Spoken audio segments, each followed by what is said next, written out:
Hola a todos, bienvenidos a la Biblioteca de la Historia. Hoy tenemos otro programa conjunto entre el podcast del amigo Javi Rando, Pasaporte Historia, y la Biblioteca de la Historia. Y vamos a tocar un tema que nos toca muy de cerca a los españoles, ya que vamos a hablar de la gran emigración española que se produjo hacia Hawái. Un tema muy interesante, a la vez que desconocido. Y bueno, como he dicho, para hablar de ello, como siempre, tenemos con nosotros al artífice de esto, que nosotros, que es Javi Rando. Bienvenido, Javi. Gerión, ¿cómo estás? Como siempre, un placer gigante reunirme contigo. Hacía ya algunos meses que no habíamos tenido la oportunidad de hacer ese crossover que tanto nos gusta, ¿no? Mm. Entre la Biblioteca de la Historia, a la que se lo debo todo, y bien lo sabes, y Pasaporte Historia, ¿no? Para reunirnos alrededor de este espacio que siempre montamos y contar una historia que en este caso sabes bien que me toca muy de cerca, pero que hemos tenido la posibilidad de extrapolarla a toda una España de la época, que creo que va a sorprender bastante a nuestros oyentes. Así que, como te digo, siempre encantado. Y sobre eso que comentábamos, pues ya sabes que fue un pasaporte que hice. Lo que pasa es que lo hice en la televisión, en 101 TV en Málaga, Sí. donde tenía la oportunidad de acudir hace casi cosa de un año. Mensualmente solía pasar por allí con un amigo, con Roberto López, que es el presentador, y siempre contábamos algún tema tocante de nuestra provincia, de Málaga, con ese orden de historia, ¿no? Y elegí una historia súper curiosa, que es una emigración que se produjo de andaluces principalmente, Mm. pero también toca extremeños y gallegos, o sea, que abarca las zonas rurales y más pobres de la España de principios del siglo XX. Y, y fueron casi 20.000 españoles los que se plantaron en las islas de Hawái, que es la historia que vamos a contar.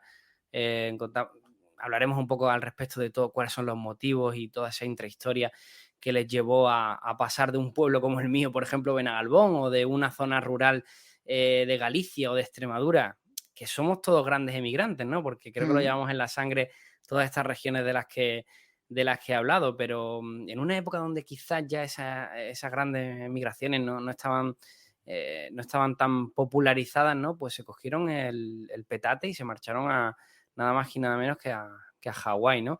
Y esta historia la rescatamos de dos grandes estudios que hay y, bueno, siempre nos gusta citar las fuentes, y en este caso tenemos que hacerlo con una mayor importancia porque hablamos del libro del investigador malagueño Miguel Alba Trujillo. El libro se llama SS Heliópolis, que fue el primer barco que llevó a esta gente a Hawái, y también de un documental que encontráis en YouTube que se llama Pasaje a Hawái, que lo recomiendo.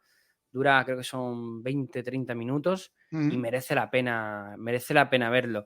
Esas son nuestras dos fuentes principales de información, y son dos trabajos que son muy recientes, ¿no? Son de apenas esta década pasada, y se produce por una casualidad, ¿no? Miguel Alba, este investigador que rescata esta historia, halló una pista de casualidad mientras visitaba el Museo de Artes Populares de Benagalbón, que es el pueblo vecino al mío. Yo soy de Torres de Benagalbón, de la zona costera, y Benagalbón es el pueblo de montaña. Mm. Y en ese museo, pues, vi una foto, ¿no? Una foto que le llevó a descubrir toda la verdad de esos emigrantes a Hawái.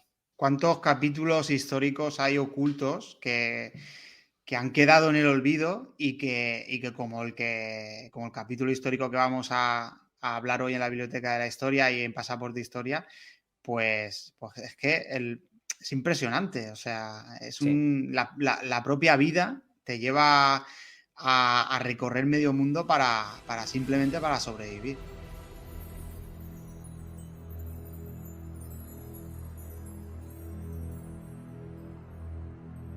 Si quieres te pongo un poco en el contexto histórico que nos Ujú. encontramos, porque así nuestros oyentes lo van a entender un poco mejor, ¿no? Bueno, pues nos vamos a la España de principios del siglo XX, ¿no? Un punto que casi podemos dar como inflexión en la crisis del 98, la pérdida de Cuba, de Puerto Rico y de Filipinas a manos de esa potencia emergente, ¿no? Que eran ya los Estados Unidos, y que iba a asumir a otra potencia, pero en este caso en decadencia, como era, bueno, pues los restos del Imperio Español, en una grave crisis social, política y económica que iba a estar presente durante todo el siglo XX. Yo diría que hasta creo que si miramos un poquito la vista para atrás nosotros podemos incluso identificar el momento en el que, digamos, cambia un poco, ¿no? Que durante el siglo XX ha sido golpeada por diferentes sucesos que no nos lo han puesto fácil, ¿no? La restauración llega en ese momento, no logra resolver apenas los problemas políticos que había, ni el caos económico y social. Llega al trono Alfonso XIII, fue en 1902, y lo que hace es perpetuar la estructura, ¿no? Fue un superviviente, ¿no? Y España se dirime en esa situación, ¿no? O sea, entre replegarse y aplicar cambios que realmente tuvieran beneficios a un largo plazo, que era lo que fundamentalmente proponía la restauración, o mantener ese viejo anhelo expansionista del pasado imperial, ¿no? Y ahí llegaron las malas decisiones que se tomaron, por ejemplo, en Marruecos, y que iba a desembocar todo en una grave crisis, ¿no? Los levantamientos populares de 1909 y 1917, por poner algún ejemplo, y sobre todo que además venimos de esa conmemoración en la fecha, ¿no? Del desastre de Anual, ¿no? Que nos queda tan reciente porque se ha hecho mucho, y muy bueno, por cierto, en materia podcast de historia sobre el desastre de Anual y lo que significó para este país. Luego podemos hablar también del golpe de Estado de Primo de Rivera. Pero nos tenemos que ir, Gerión, fundamentalmente a la España rural, ¿no? Porque ahí es donde se agudiza toda esta virulencia. El hambre y la miseria iban a ser la forma de vida habitual de las personas que vivían en la España rural. A todos estos factores en todo el país que golpean y de qué manera el campo, hay que sumar problemas propios, ¿no? En este caso, la crisis de la filosera. Bueno, muchos lo sabrán, lo ampliamos ahora, pero bueno, Sí. es un parásito que golpeó muy fuerte las vides que existían. De hecho, el primer registro en España se produjo en 1878 en la finca La Indiana, en Moclinejo, que me queda aquí apenas a 10-15 kilómetros, y se extendió muy rápido. Afectó a casi todas las regiones vinícolas de España y Francia, aunque particularmente se cebó en lugares que van a ser protagonistas de nuestra historia. Uno es Andalucía y el otro es Galicia, y que básicamente pues, nos dejó una gran cantidad de familias que vivían asociadas a esta actividad, como ya fuera como temporeros, como agricultores o como protoemprendedores, ¿no? Y que se quedan sin esa fuente de recursos, ¿no? Y agudiza aún más la miseria en un país que ya de por sí estaba completamente devastado. Exactamente, Javi. Pues voy a hablar de la filosera, voy a sacar aquí mi faceta de naturalista. Y bueno, como has comentado, la filosera es un parásito. Su nombre científico es Dactylosphira vitifoliae. Es un insecto que parasita la planta de la vid, la planta de la uva, cuya historia es dañina de por sí por afectar a uno de los cultivos más importantes para el ser humano, y no ya de ahora, sino desde hace siglos. Muy importante en ciertos países de Europa, como son Francia, España e Italia. En concreto, en España afectó bastante, como ahora veremos. Y como has comentado tú, este insecto tiene su origen en el continente americano, concretamente en Estados Unidos, y allí se alimenta de las raíces y de las hojas de la vid. Este dañino insecto había sido descrito por primera vez en Estados Unidos en el año 1854 por el entomólogo Asa Fitch. En un principio se le dio otro nombre y se le clasificó en otro género de insectos, pero con el paso del tiempo se le ha ido reclasificando hasta que ha quedado clasificado en la familia Phylloxeridae y el género Dactylosphira. El tema este de la clasificación ha tenido su historia porque este insecto, al igual que otros, pues tiene varias fases en su ciclo vital, y además, según en qué fase esté este insecto, ataca a una parte de la vid o a otra. Y es debido a eso que durante tanto tiempo pues, los entomólogos y los científicos pues no se pusieron de acuerdo en la clasificación concreta o en la clasificación correcta en la que debería estar este insecto. Pero sigamos con la historia de este insecto y profundicemos en lo que has comentado, Javi, que es que durante la segunda mitad del siglo XIX los viñedos europeos fueron atacados por esta plaga procedente de América, señalándose como el año de la llegada de este insecto, de este parásito a Europa, en el 1863. ¿Y cómo llegó? Pues llegó en plantas que se importaron de Estados Unidos. Este insecto, este parásito, lo podemos describir a grandes rasgos como una especie de piojo, piojillo. Mm. En Estados Unidos, como he comentado, vivía y vive sin dañar a la vida americana porque este insecto había evolucionado en paralelo con esta planta y digamos que la planta adquirió resistencia a este parásito. Entonces, el insecto se alimentaba de la planta, pero no le afectaba como para matarla.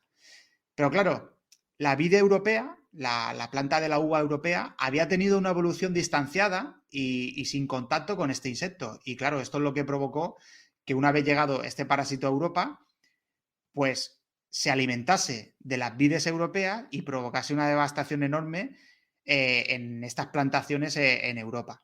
Voy a explicar el ciclo biológico, que es bastante complejo porque presenta formas diferentes, como he comentado antes en su ciclo de vida. Existe una forma llamada gallícola que afecta a las hojas. El nombre de gallícola es porque forma en las hojas una especie de agallas. Por otro lado está la forma o la fase radicícola, que como su nombre dice o su nombre indica, afecta a las raíces. Entonces, resumiendo, tenemos una fase del insecto que afecta a las hojas y otra fase del insecto que afecta a las raíces de la vid. Claro, el daño, estos insectos lo producen sobre todo en las raíces. El daño que producen es enorme y al final llega a matar a la planta. Incluso estos daños debilitan a la planta y las plantas son más propensas a contraer infecciones bacterianas o a ser atacadas por hongos que al final debilitan tanto a la planta que provocan finalmente la muerte de la planta. Pero veamos cómo llegó la filosera a España, que es el caso que nos ocupa hoy. Y claro, los científicos y estudiosos del tema han llegado a la conclusión de que la filosera no entró por los Pirineos, ¿no? Como se suele tener, por cierto. Claro, llegó a Francia, dice, bueno, pues cruzó los Pirineos y llegó a España. Pues no, el primer caso, como has comentado, se dio en la provincia de Málaga, concretamente como bien has dicho, en el lagar de la Indiana o finca de la Indiana, que es una finca que está situada a 20 kilómetros de Málaga. Según referencian los científicos, las vides de esta finca se infectaron por plantas traídas desde Burdeos, plantas que a su vez pues ya estaban infectadas debido a otras plantas que habían llegado de Estados Unidos.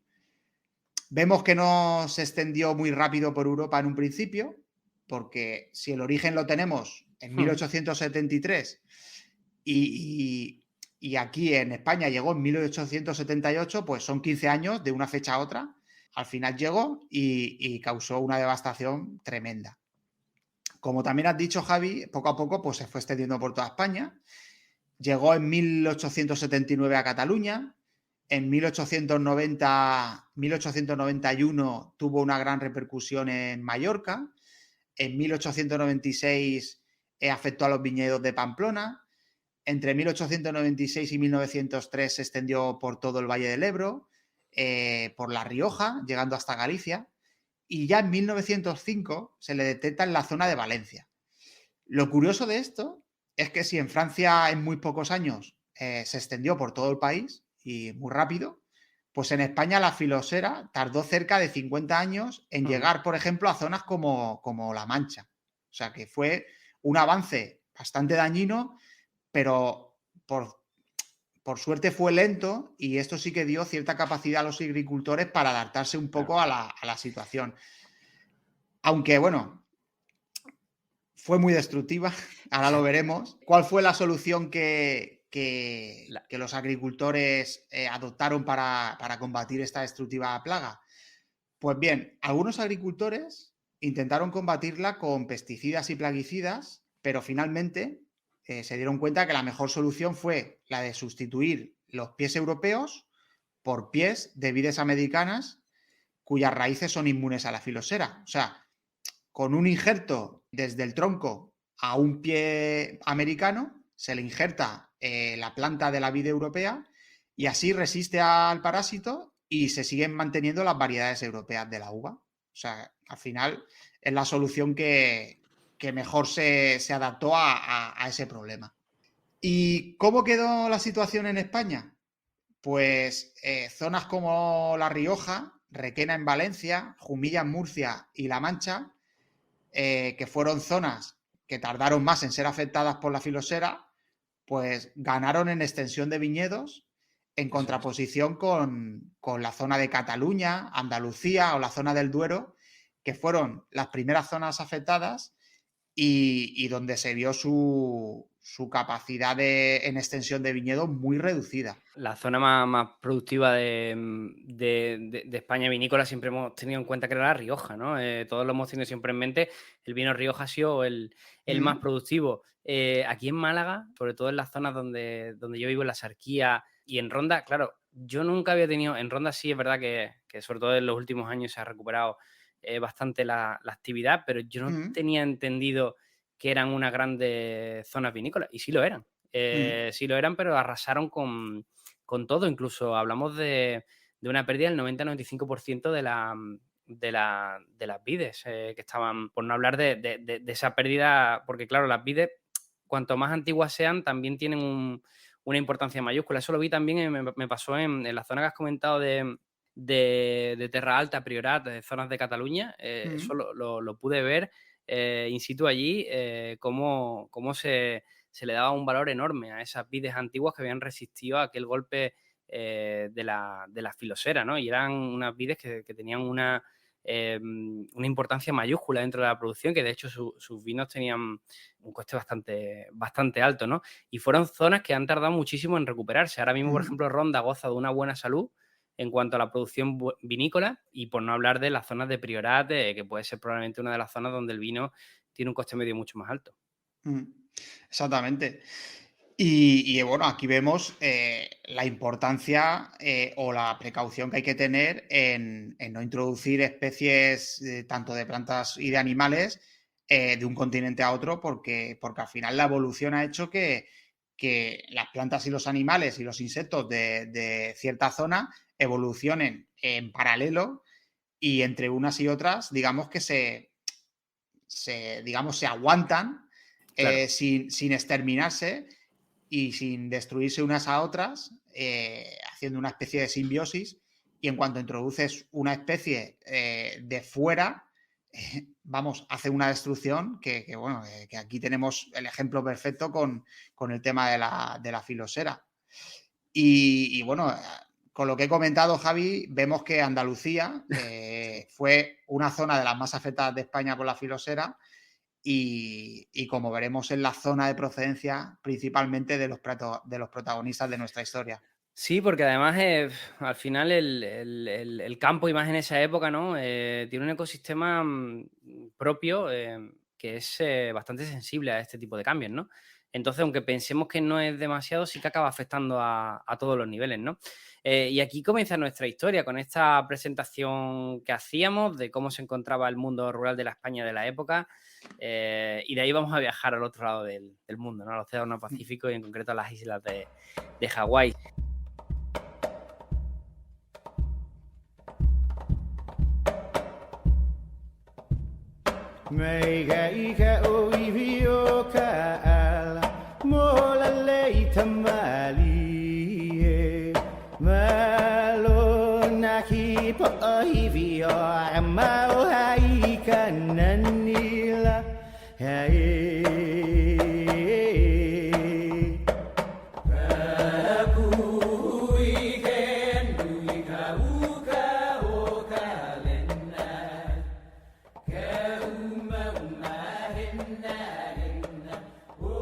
Vamos a hablar un poco del archipiélago, ¿no? Estados Unidos había sumado el archipiélago hawaiano a su incipiente imperio en expansión, ¿no? Devorador de todo, ¿no? De ese espíritu yanqui, ¿no? Del momento. Hasta aquel entonces se había mantenido Hawái en una situación más o menos estable con un gobierno local que había conseguido parar un poco la ambición expansionista de los americanos, pero se produce la muerte del reyezuelo Kalakaua, que era la persona que controlaba las islas y que mantenía ese gobierno local, y se produjo un definitivo cambio de poder, ¿no? En esta transición que apenas duró una década, que se completaría también en 1898, y en el que la economía hawaiana iba a pasar de una economía de autoproducción, básicamente, de sustento de sus habitantes, a la presencia de holding americanos, ¿no? Que ya estaban anteriormente con esta presencia de este rey Kalakaua, que los mantenía más o menos bajo control, y que consiguieron estos holding incluso elevar la producción a 200.000 toneladas de azúcar, solo producidas en las islas de Hawái, y eso habla bien de la importancia que tuvo este archipiélago para los Estados Unidos, ¿no? Finalmente iban a ser estos terratenientes yanquis los que darían el golpe de Estado, y los que en 1898 iban a propiciar que el Senado se anexionara las islas, ¿no? Una vez Estados Unidos tiene vía libre, los terratenientes comienzan a transformar por completo el archipiélago, y Hawái se convierte en una fuente de producción para el imperio, ¿no? Como hemos contado, su cultivo principal no era otro que la caña de azúcar, que a su vez también, y ya vamos interrelacionando ideas, ¿no? Era un cultivo de mucha explotación en los litorales del Mediterráneo, como por ejemplo Málaga. De hecho, yo recuerdo que uno de los grandes viajes o visitas que hacíamos cuando éramos pequeños en el colegio era ir a ver una plantación de caña de azúcar, ¿no? Te daban esa famosa caña dú que iban masticando a casa, y que creo que daba trabajo futuro a los dentistas, ¿no? Porque no era demasiado buena. Pero claro, no bastaba solo con poseer este lugar idóneo de cultivo, ¿no? Las islas de Hawái eran propicias para el cultivo de la caña de azúcar y de otros bienes, pero hacía también falta mano de obra, teniendo en cuenta que además las islas de Hawái no contaban con un grueso de población local que fuera tan grande y suficiente para sustentar esta economía, ¿no? Que iba creciendo, ¿no? Y tampoco era una mano de obra especializada, ¿no? Que conociera los procesos productivos y de cultivo, y que, digamos, sumaran valor a la producción, ¿no? A estas plantaciones que se estaban consolidando. Por entonces, además, hay que decir que la mitad de la población de Hawái eran asiáticos, principalmente emigrantes chinos y japoneses, y que se buscaba otro tipo de migración. En este caso, bueno, básicamente iban buscando una emigración blanca y cristiana, a ser posible, ¿no? Estos terratenientes americanos que se habían hecho con el control de las islas, y que ya vivían allí, y que habían convencido a un gobierno local para que se depusiera y poder establecer ellos su propio gobierno, pues digamos que estaban un poco preocupados ante la afluencia de migrantes asiáticos, ¿no? Que iban poco a poco descontrolando el control, valga la redundancia, de población que ellos querían, ¿no? ¿Qué hicieron primero? Pues probaron atraerse habitantes portugueses de zonas también bastante pobres, como son Madeira y las Azores, y ahora se apostó por pescar en España, ¿no? Y como decimos, pues que fueran blancos y cristianos era principalmente el cometido, ¿no? Acudieron primero a Andalucía para poder obtenerla, y lo que se encontraron, bueno, pues estos trabajadores del campo, así de inicio, ahora te lo comento, ¿no? Fue una oferta casi irrechazable, ¿no? En concreto, estos terratenientes lo que pusieron Gerión fueron agentes a sueldo aquí de captación como comerciales, ¿no? Un poco como los que nos encontramos por la calle, ¿no? Y oye, ¿te quieres dar de alta en la televisión digital o en tal compañía? Un poco lo mismo, ¿no? Pues igual, ¿no? Unos comerciales y desplegados en esta tierra para la captación de gente. Le ofrecían una vida llena de oportunidades. Concretamente, en el artículo de The Sugar Planters Association, en un artículo de un periódico malagueño, si no recuerdo más el Diario Sur, pero lo estoy diciendo de memoria, dice: se necesitan hombres aptos para trabajar de las edades comprendidas entre 17 a 45 años en la explotación de caña de azúcar. También mujeres hasta la edad de 40 años. Se ofrece sueldo, siempre claro, el hombre cobra más, alojamiento y pasaje gratis, así como una casa con huerto valorada en $500, escolarización gratuita y libertad de contrato. Vamos, como para rechazarlo. Claro, pues ya ves, menudas condiciones para la época, ¿no? Claro, era un salvavidas, ¿no? Lo que le estaban tirando, bueno, y hablando claramente, una gran oportunidad, ¿no? Una gran oportunidad. Pues has nombrado la caña de azúcar, Javi, y bueno, siguiendo mi faceta de naturalista aficionado, bueno, ya muchos oyentes saben que que me gusta el tema de mucho de la naturaleza. Los que me siguen en redes sociales ven que de vez en cuando pues Sí. cuelgo alguna foto de algún animal, algún insecto, alguna planta y tal. Pero bueno, vamos a hablar de la caña de azúcar, cuyo nombre científico es Saccharum officinarum. Es una gramínea de tallo leñoso, una planta originaria de la isla de Nueva Guinea, cuyo cultivo se fue extendiendo poco a poco por el sudeste asiático y llegando a la India. A simple vista, se parece mucho a la caña que tenemos, por ejemplo, en España en los cañaverales, Ujú. pero luego, claro, la caña de los cañaverales por dentro es hueca y en este caso la caña de azúcar es maciza y en ese macizo es donde está presente el azúcar. Se tiene constancia que durante muchísimos años se utilizó principalmente para dar de comer a los animales. O sea, se utilizaba como forraje para los cerdos, por ejemplo. Pero luego, con el paso del tiempo, se comenzó a trabajar la caña de azúcar, extrayendo el jugo que contiene y que posteriormente se cristalizaba y se convertía en el azúcar que todos conocemos hoy día. Claro, esta antiguamente se hacía con unos métodos mucho más rudimentarios y eran mucho más costosos. Hoy en día, con las industrias que tenemos, pues imagínate. Se dice que las culturas que mantenían contactos comerciales con la India conocían o denominaban ese producto como la sal de la India. Porque, Wow. claro, a simple vista es muy parecido a la sal.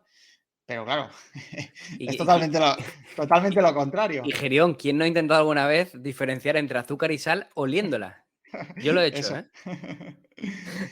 Y bueno, como anécdota curiosa, tenemos que los cruzados, tras sus campañas en Tierra Santa, adquirieron ese producto y lo pasearon por algunos lugares de Europa donde se le conocía como sal dulce. Se le Qué conocía bueno, al azúcar como sal dulce. qué bueno. Y ahora voy a contar una cosa que hay mucha controversia y que he leído en diferentes sitios, lo he leído de diferentes maneras, pero se dice que los persas adoptaron el cultivo de la caña de azúcar en Persia tras la invasión de la India por parte de estos, allá por el año 642 a.C.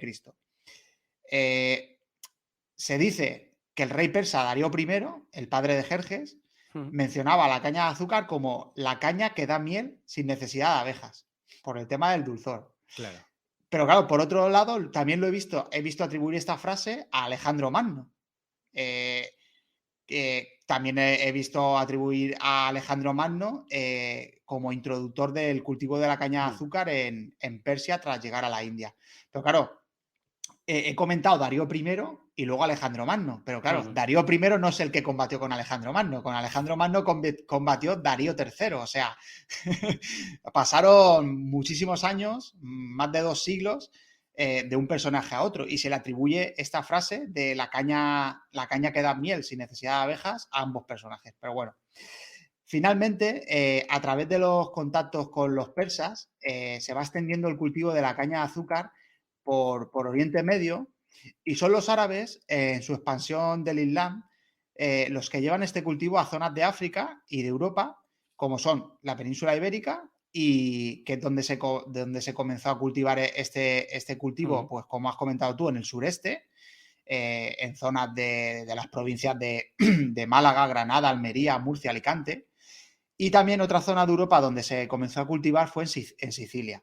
Claro, todos conocemos la caña de azúcar o la relacionamos con América, ¿no? Con esas grandes plantaciones en el Caribe y en otras zonas del propio continente americano. Y es que dicen que fue Cristóbal Colón quien en su segundo viaje llevó la caña de azúcar a América. Cañas Sí, que señor. eran procedentes de las Islas Canarias, porque las Islas Canarias fue otro lugar de la península ibérica donde en cuanto se conquistaron se Ujú. comenzó a cultivar la caña por el tema del clima favorable para este cultivo. Yo tenía también asimilado eso de Cristóbal Colón y Uh fue como la solución a cuidado que estas islas no -huh. está lo que esperábamos, no ese oro buscado o esas especias buscadas no están, entonces era una forma de hacerlas productivas, ¿no? Uh -huh. Pues fíjate tú, se dice que las primeras cañas de azúcar llevadas por Cristóbal Colón a América se intentaron cultivar en la isla de La Española, que es la isla que está compuesta actualmente por dos países como son la República Dominicana y Haití. Pero claro, se dice que estos brotes no prosperaron y se tuvo que esperar a que trajeran nuevos fragmentos de caña o nuevas plantas para que finalmente prosperasen y comenzase de esta manera el cultivo tan famoso de la caña de azúcar en América. Países como Cuba, Jamaica y posteriormente Brasil, donde llevaron los portugueses la caña de azúcar, albergaron plantaciones inmensas de caña cuyo cultivo daba muchísimo dinero, como has comentado tú antes, y bueno, poco a poco se extendió a casi todos los países de Centroamérica, de Sudamérica, siendo en la actualidad algunos de estos países los mayores productores de azúcar del mundo. Por ejemplo, según el ranking mundial de la producción de caña de azúcar, en datos del 2019, en primer lugar está Brasil. En segundo lugar, con la mitad de producción que Brasil, está la India, con la mitad de producción, ¿eh? Y en tercer lugar está China, con un tercio de la producción de la India. O sea, en esos tres puestos hay una diferencia de producción de unos países a otros que es abrumadora. Y la producción que tiene China es 7 veces menos que la producción que tiene Brasil, estando China en tercer lugar. Y bueno, luego tendríamos a Tailandia, tendríamos a Pakistán, países, como he dicho, de América como México, Colombia, Guatemala, etc. Bueno, hoy día el azúcar no es un producto que sea muy caro, por lo menos en países del mundo desarrollado no es un producto muy caro. Pero claro, en aquella época, sobre todo en la época que se fue introduciendo en Europa, era un producto carísimo. Era un producto novedoso y hasta la introducción del azúcar, digamos, ya procedente del azúcar que venía de América en grandes cantidades, pues en Europa los platos que se querían endulzar se endulzaban con miel. O sea, es que el azúcar, ya te digo, que hasta que se empezó a cultivar y se empezó a conocer, el azúcar no se conocía en Europa. O sea, no es una cosa que digamos que pensemos, es que el azúcar está desde tiempos inmemoriales en Europa y tal. Pues no, es que por ejemplo, en los primeros 1000 años de historia de Europa no se conocía el azúcar. Aquí, yo sigo endulzando con miel, ¿eh? A mí me gusta mucho más. Y bueno, la mayoría del azúcar que consumimos hoy día proviene de la caña de azúcar, pero no debemos de olvidar el azúcar que proviene de la remolacha azucarera, que aunque el porcentaje es mucho menor y prácticamente todo el azúcar proviene de la caña del azúcar, pues bueno, también de este producto, de la remolacha azucarera, pues también se extrae el azúcar. Y para finalizar la parte negativa de todo esto es que la historia de la caña de azúcar pues ha ido emparejada o ha ido en paralelo en los últimos siglos a la historia de la esclavitud en América, porque se empleaban en todas estas grandes plantaciones muchísimos esclavos provenientes de África, porque era la manera más rentable para los grandes terratenientes y las grandes compañías azucareras obtener un gran beneficio, mucho beneficio de este producto. Y os preguntaréis, ¿qué pasó cuando en 1833 el Imperio Británico aprobó la ley de la abolición de la esclavitud? Pues que se cambiaron unos esclavos por otros prácticamente, porque se empezó a contratar a muchísimas personas procedentes de Asia, como has comentado, concretamente de China y de la India, y finalmente pues se les tenía también trabajando en condiciones pésimas. O sea que los esclavos eran forzados, pero al final a estos trabajadores se les tenía también en condiciones de pura esclavitud. De hecho, ahora veremos que va a ser un poco lo que se van a encontrar los protagonistas de nuestro viaje.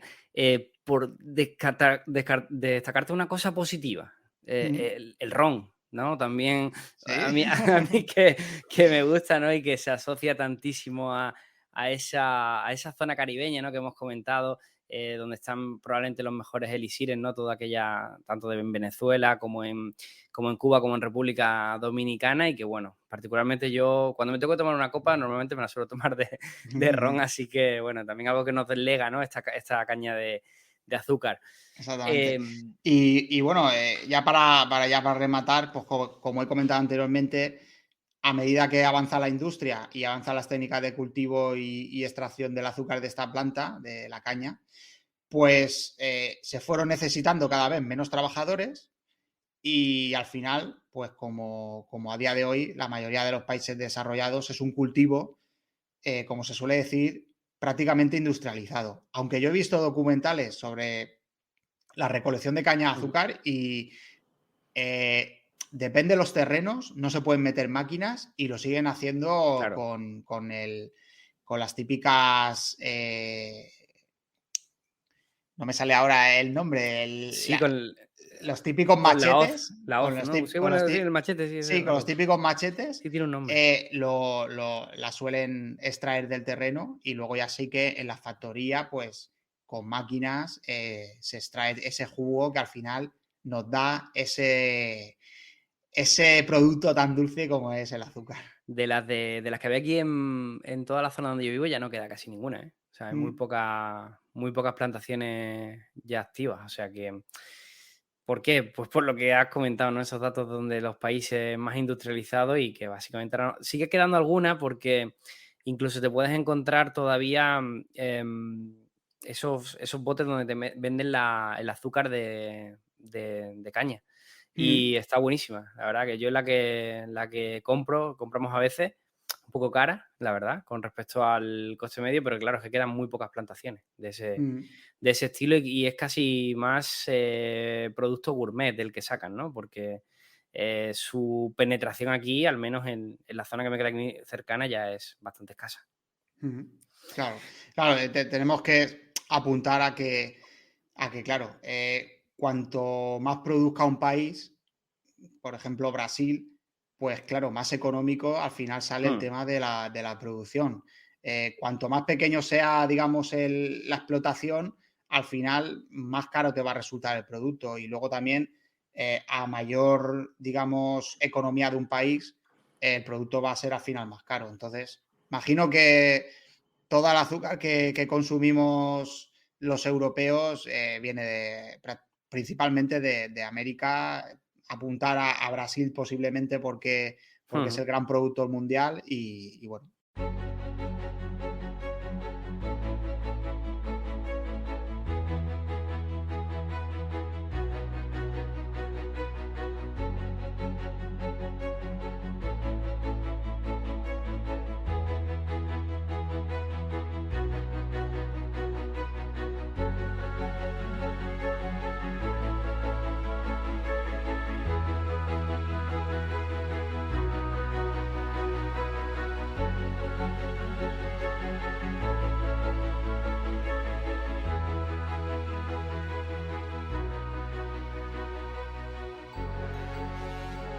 Pues, Gerión, seguimos en, Mm, en- en esa historia, ¿no? En esa noticia, ¿no? En ese anuncio, ¿no? Se podría decir que sale en ese periódico, no solo malagueño, sino que veríamos que también, bueno, pues vino gente en esa primera tirada de la costa granadina y almeriense, por ejemplo, ¿no? mm, Em, ¿Cuántos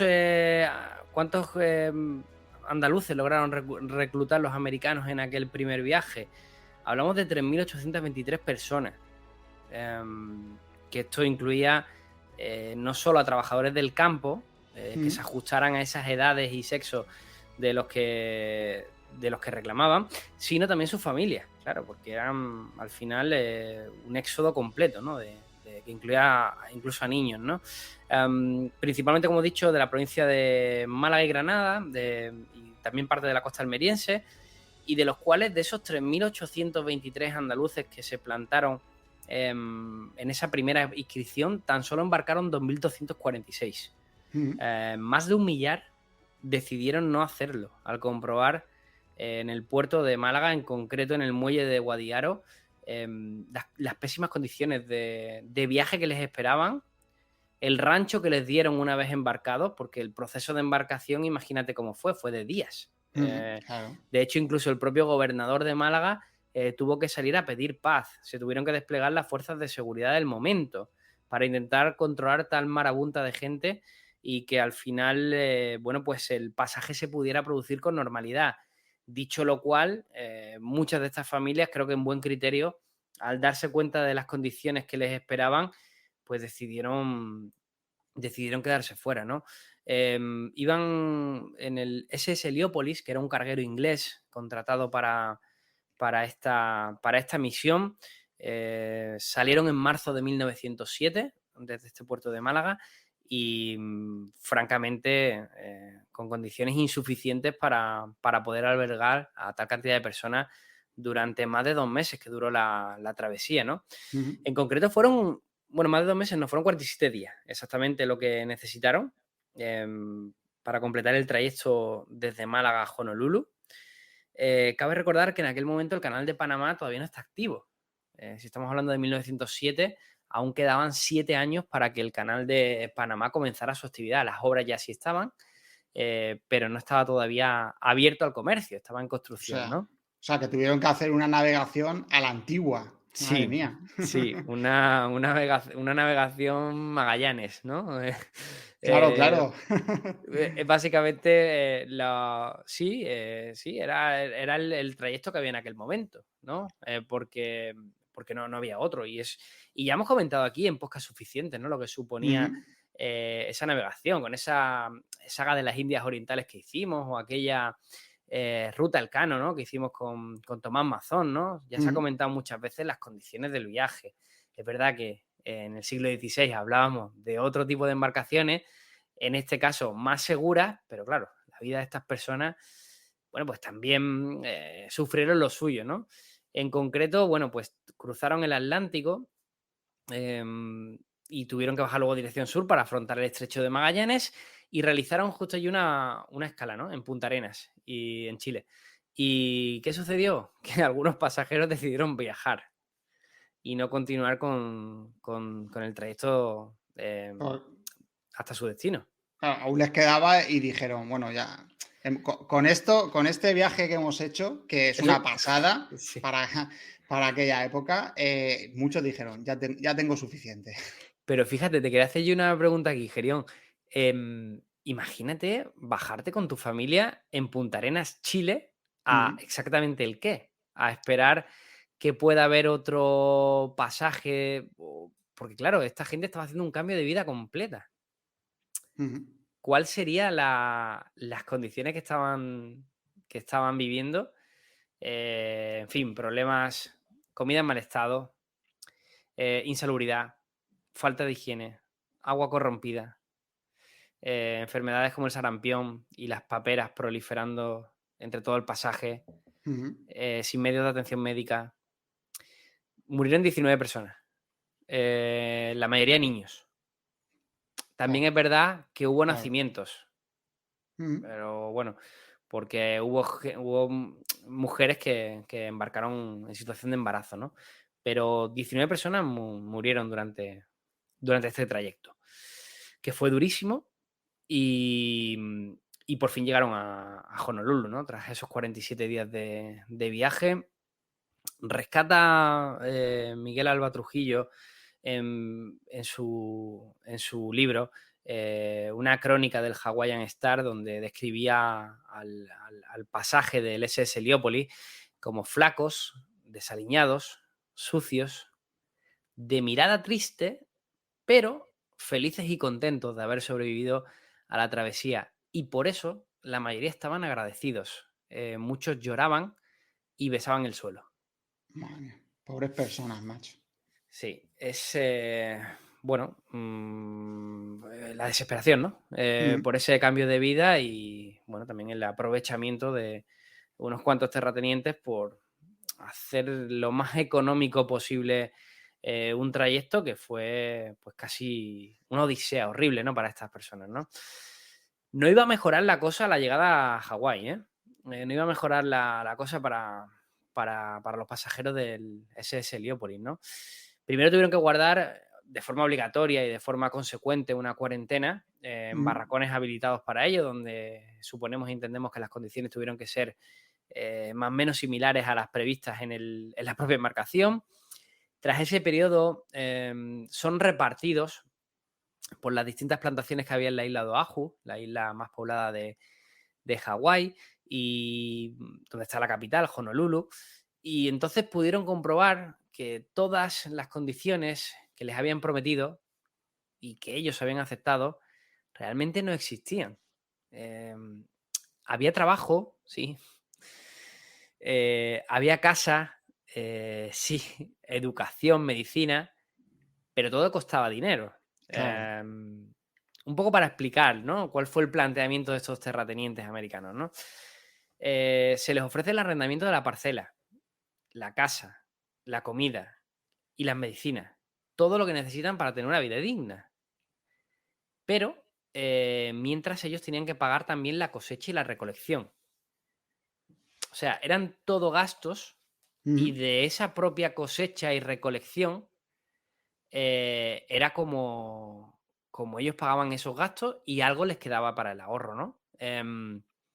Pero básicamente todas estas condiciones que les habían prometido que se iban a encontrar allí, casi una especie de Edén, ¿no? Para que ellos pudieran trabajar su tierra, venderla en los mercados, no existía, ¿no? Realmente tú le Nada. pagas a los terratenientes por todo, porque además eres completamente dependiente de ellos para todo, porque estás en una isla. Y básicamente con esas recolecciones, que como todos sabemos, en el mundo del campo puede ir bien o puede no ir Sí. bien, pues tú tienes que pagar todo eso. Si no ha ido bien, lo que contraes es deuda.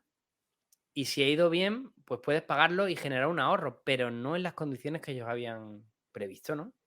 Fueron a vivir y acabaron sobreviviendo como pudieron. No sé si definirlo incluso como condiciones de semiesclavitud, porque lo que pasó fue básicamente que aumentaron esos gastos que tenían previstos, y luego los ingresos estaban muy sujetos a... Porque además los terratenientes son los que marcaban el precio de la cosecha. Claro. Entonces, bueno, a todo esto también... La banca siempre gana. Sí, hombre. Eso, eso por descontado. Y no, como decía que es el mercado amigo, ¿no? Pero claro, el problema es que se basaba en una promesa que era una mentira. Y estaban en un sitio a miles de kilómetros de su origen, de su pueblo natal, ¿no? Más cosas que podemos sumar como dificultades a estos emigrantes españoles. Bueno, pues encontraron una tierra donde el cultivo y el clima era muy hostil. Donde además sufrieron aislamiento y segregación, son propios y yo creo que va en la condición de cualquier emigrante que se encuentra con ese tipo de situaciones. Y en aquel momento, de hecho, lo hemos comentado antes, ¿no? El 50% eran asiáticos dentro de la isla de Hawái, tenían sus propios guetos, sus propias normas, sus propias formas de gestión, y los españoles del SS Leópolis básicamente encontraron un poco de acomodo entre los portugueses y también muchos caribeños, ¿no? Que eran una parte minoritaria de la población, pero también han sido utilizados como mano de obra, ¿no? Y en ese contexto lo que valoran Gerión son diferentes opciones, ¿no? Pueden volver a emigrar, encontrar quizás un mejor lugar donde prosperar, quedarse allí y luchar por mejores condiciones, lo cual no parecía una buena idea, o volver a casa. Apenas iban a ser unos pocos los que optarían por la última opción, por la de volver a casa. Claro. Muy pocos. Ya en el documental apenas hay casos de emigrantes que volvieron. La mayoría decidió, eso sí, dejar Hawái. Básicamente, con los ahorros que pudieron recabar, eligieron otra aventura, y un 80% así lo hizo, y otro 20% se quedó en las islas, ¿no? Que siguen teniendo un rastro en Hawái, ¿no? De estos emigrantes, tanto españoles como portugueses. Y a la hora de emigrar, Gerión, pues optaron por la costa este de Norteamérica, ¿no? Que es un poco lo que se cuenta en ese pasaje a Hawái, ¿no? Que de verdad os recomiendo encarecidamente que echéis un vistazo al documental, que os lo pondremos también en la descripción de este podcast para que lo podáis revisar, porque es muy interesante. Empiezan a escuchar historias, ¿no? Esta gente, yo he empatizado mucho con ellos, ¿no? Me han parecido emprendedores, me han parecido una gente con mucho valor, y sinceramente he logrado empatizar muchísimo con esta historia, ¿no? Y les empiezan a hablar de un lugar muy similar a esa Andalucía natal que ellos, de donde provenían, ¿no? Donde abundaba la actividad agrícola, especialmente de cultivos frutales como la naranja, el limón. Y estaban hablando de San Diego y de Sacramento, fundamentalmente, ¿no? De todo lo que es la costa oeste americana y lo que es California, ¿no? Ujú. En concreto, le decían, ¿no? De nuevo tenían que volver a ir a oídas y ya habiendo vivido una situación muy difícil como la que habían vivido en Hawái, ¿no? Les hablaban de que en California se podía ganar en una semana lo que ganaban un mes en Hawái.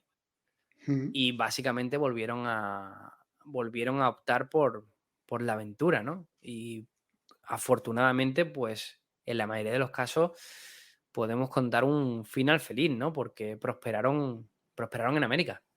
Ujú. O sea, allí hay muchos,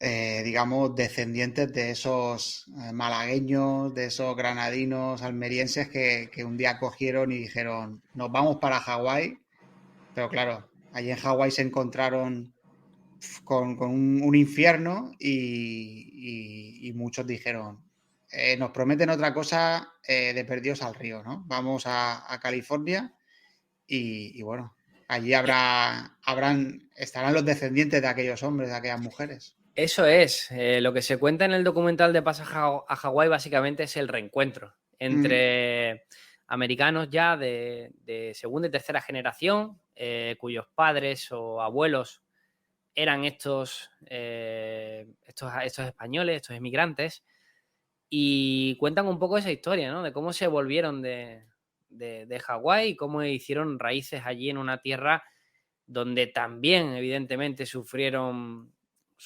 esa segregación, pero también donde sus familias han logrado prosperar y no sé, no quiero romantizarlo, ¿no? Pero sí que parece que en su mayoría lograron ese sueño americano, ¿no? Que tanto nos venden en Hollywood, que bueno, podemos mm, poner un poco en cuestión, sobre todo con los últimos que se lee de Estados Unidos, que está la cosa allí.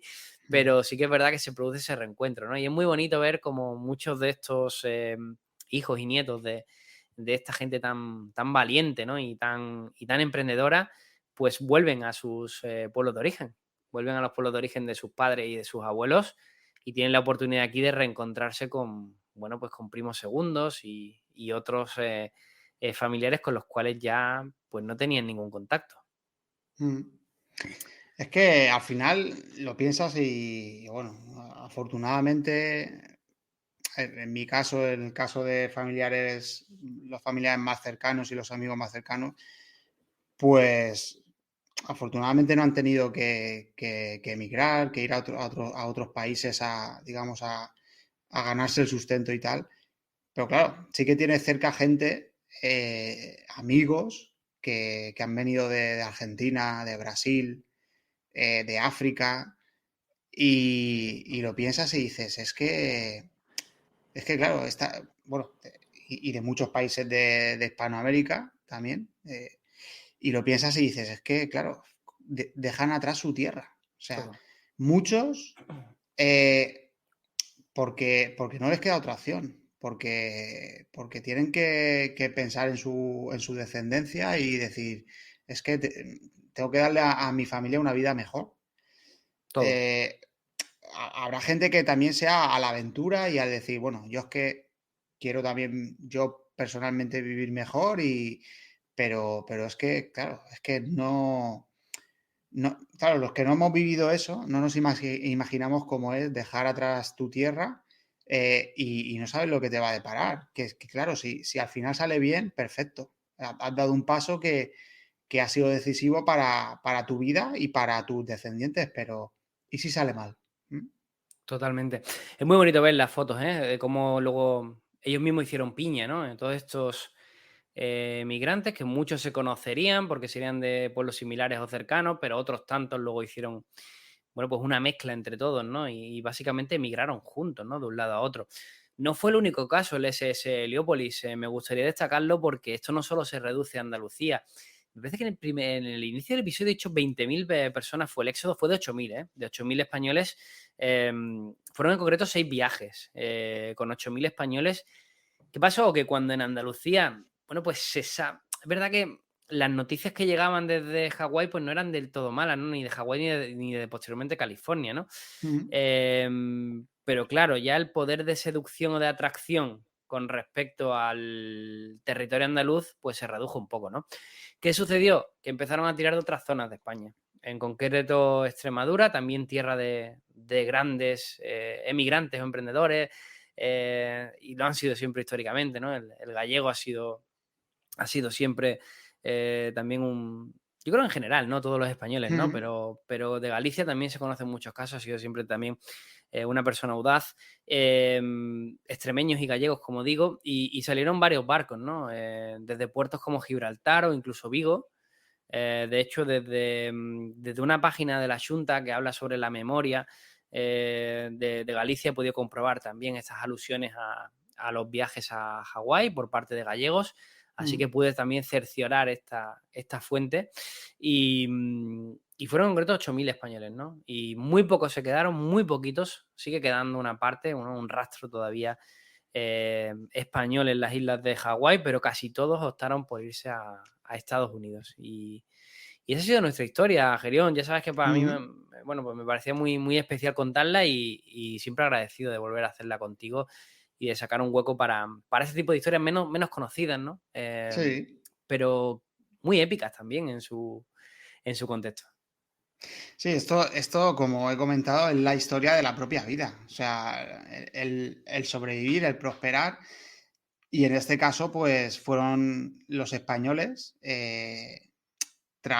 como hemos comentado, tras ciertos desastres ecológicos o agrícolas, en este caso, que se vieron forzados, pues debido a la pobreza que en ciertas zonas de España contravino, pues dijeron, bueno, es que no nos queda otra, es que hay que... Y claro, y si encima viene un embaucador y te promete el oro y el moro, como se suele decir, engañándote, pues tú dices, bueno, yo acepto, vamos a ver lo que nos encontramos. Y mira, fíjate las condiciones que han narrado a las que se tuvieron que enfrentar estas personas y bueno, como algunos sí que supieron sobreponerse y dar otro paso hacia California, pero sí. Y bueno, yo estoy encantado de que nos hayas traído esta historia, Javi. Sí.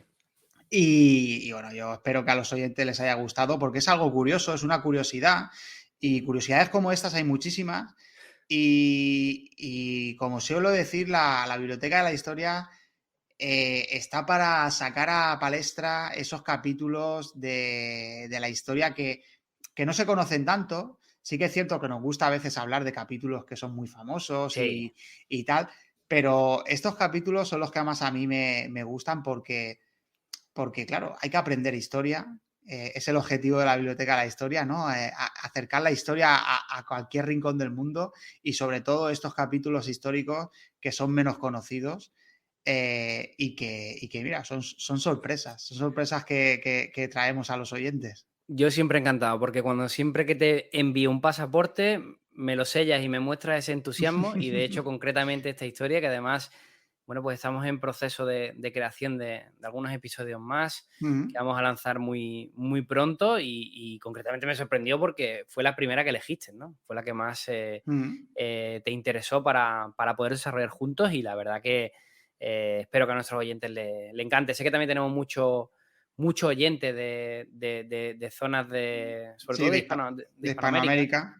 Y creo que también, bueno, pues se sentirán bastante también identificados, ¿no? Con esta historia de estos españoles, porque ellos lo han vivido más recientemente, aunque también nosotros, bueno, pues por las condiciones que estamos viviendo últimamente, pues también lo estamos viendo, ¿no? Como algunos compañeros, bueno, pues están optando. Yo sin ir más lejos, uno de mis mejores amigos está hasta hace poco en Suecia, ya por suerte se vino, ha estado allí casi una década. Y es así, ¿no? Es la historia de la vida, como tú has dicho. Bueno, siempre recomendamos a los oyentes, les pedimos que nos dejen sus comentarios en la zona de comentarios y tal. Pero bueno, en este caso, como sé que nos escuchan desde Estados Unidos, nos escuchan bastantes personas también. Imagino que son hispanohablantes, muchos migrantes procedentes de Centroamérica, de México sobre todo, Sí. de Norteamérica, también de Centroamérica y de Sudamérica. Pero si nos está escuchando alguien que conoce de cerca esta historia, porque sea descendiente o porque conozca a esos descendientes de estos migrantes malagueños, granadinos, almerienses, que nos deje un comentario, porque nos va a hacer mucha ilusión Sí. y quizá a lo mejor tiene alguna historia particular que contar y bueno, nos gustaría conocerla. Y ampliarla si es posible, claro que sí. Pues muchísimas gracias, Gerión. Como siempre ha sido un placer compartir Pasaporte contigo y nada, amenazamos con volver más pronto que tarde. Claro que sí. Así que nada, espero, como he dicho anteriormente, espero que les haya gustado a los oyentes. Darles las gracias por estar ahí, que están semana tras semana siempre escuchando la Biblioteca de la Historia. Recomendar tu podcast, Sí, señor. Pasaporte Historia, Javi. Y que bueno, que también vas a tener ahí unas cuantas sorpresas. Sí, Así señor. que estar atentos, suscribiros al podcast de Javi y que hace un gran trabajo. Y nada, nos vemos en la próxima. Como siempre, un placer. Gerión, un abrazo fuerte, amigo. Un abrazo.